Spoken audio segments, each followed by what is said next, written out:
Bienvenidos de regreso a Biblia y Teología con el Dr. Larry Trotter. Esperemos disfruten el siguiente episodio.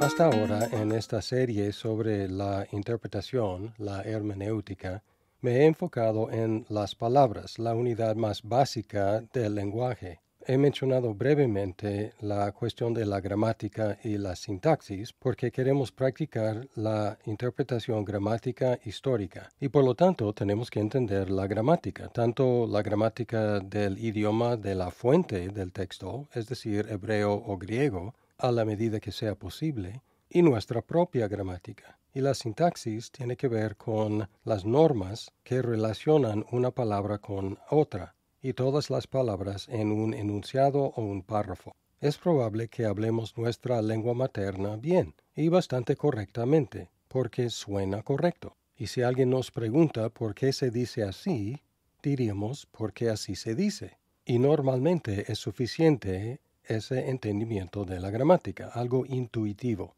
Pero cuando empezamos a hacer la exégesis, examinar un texto que fue traducido de un idioma a otro, tenemos que entender bien nuestra propia gramática antes de tratar de entender la gramática de otros idiomas. Y por lo tanto voy a dar un breve repaso de la gramática.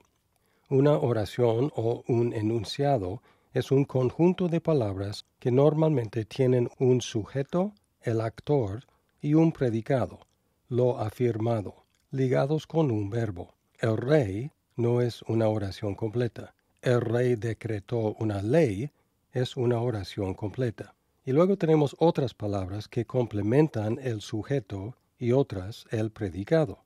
En su vejez, el rey de Roma. Ahora tenemos una cláusula subordinada en su vejez que describe el sujeto, el rey, y tenemos de Roma, identificando más específicamente el rey. Y si seguimos y decimos cruelmente decretó una nueva ley para los ciudadanos, tenemos más modificaciones del verbo y del predicado. Cruelmente es un adverbio que modifica decretó, nueva es un adjetivo que modifica ley, y luego la cláusula para los ciudadanos podría modificar decretó o podría modificar una nueva ley.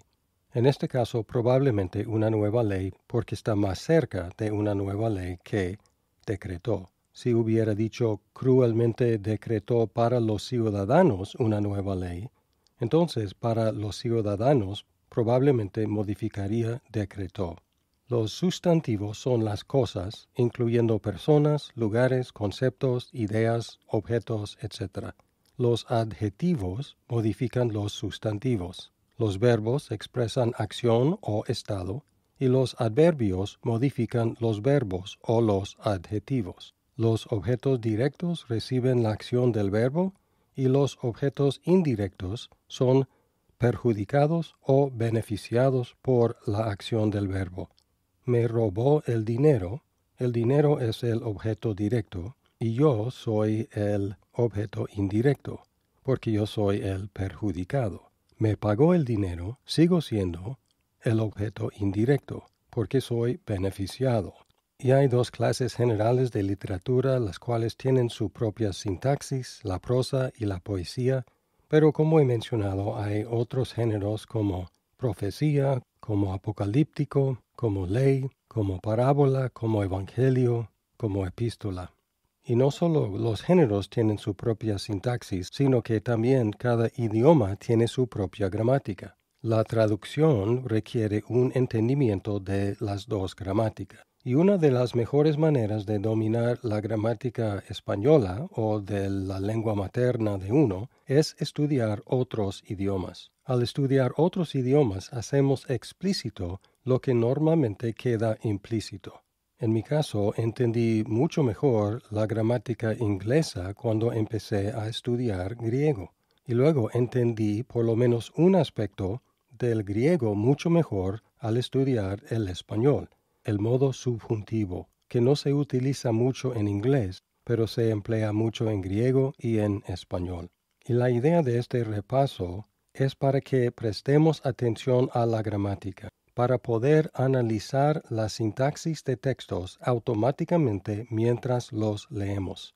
La idea es leer un texto y automáticamente identificar los sujetos, los verbos, los adjetivos, los adverbios, los objetos directos, los objetos indirectos, y luego ir más allá también y prestar atención a las conjugaciones, los números, los géneros, las conjugaciones de los verbos.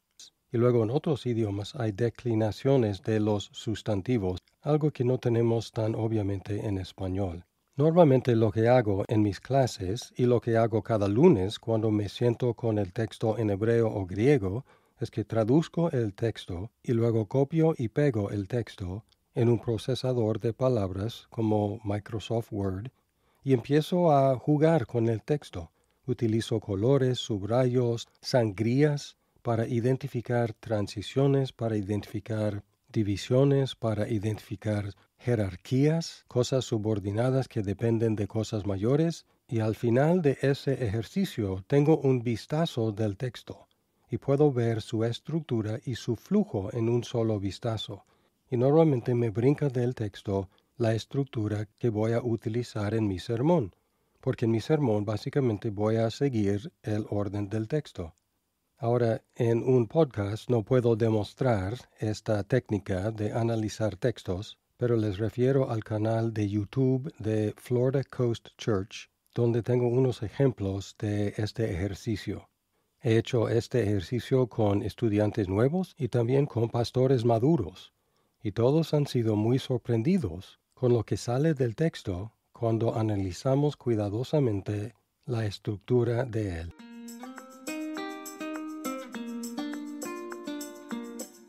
Muchas gracias por escuchar este episodio. Si estás disfrutando Biblia y teología, por favor compártelo con tus amigos. ¡Hasta pronto!